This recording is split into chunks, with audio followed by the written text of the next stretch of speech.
хүүхдийн цэцэрлэг нь 1963 онд 4 ажилтнтайгаар үүсгэн байгуулагдсан. Эдүүгээ нийт 32 багш ажилчинтай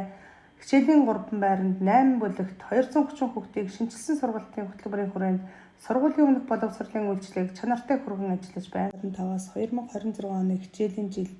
цэцэрлэгийн мэргэжлийн багш нарын бүлэг нь суралцахад суурилсан 1 бүлэг ажиллаж байгаа бөгөөд багшлагыг суралцахад тулгамдж буй асуудлаа хамтдаа шийдвэрлэх, харилцан хамтдаа суралцах, сургуулийн өмнөх боловсролын сургалтын хөтөлбөрийн чадамжийн хүрээ болон цэцэрлэгийн үзэл баримтлалд тулгуурлан их хэл, түүх соёлоо өвлөн уламжилдаг, хамгаалдаг, Монгол өв соёлоороо бахархдаг эрүүл Монгол хүүхэд төлөвшүүлэх нь чухал юм. Сургалтын хөтөлбөртөө орон нутгийн онцлогийг тусган бурайд хэл, ёс заншлаа хүүхдэд өвлүүлэн уламжлуулах, ахуй амьдралыг хүүхдэд таниулах үйл ажиллагааныхаа хүрээнд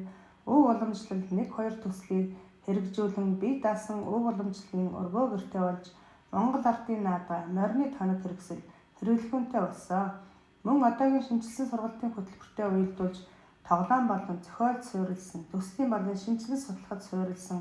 арга зүйг хослуулан сургалт үйл ажиллагааг төлөвлөн хэрэгжүүлэн ажиллаж байна. Ударгай тэнгэрхээ утгатай бариуд бүхний бод бажууха бодимиханд бөхрөөгүй бошиг архинд хогтоогүй бодог артай шаамэргөөрэтэй гурав хүүхэн замжээ ийнэ жамсан дорчи отхон бадмын бадан буэн адсаг шүү таван нахтай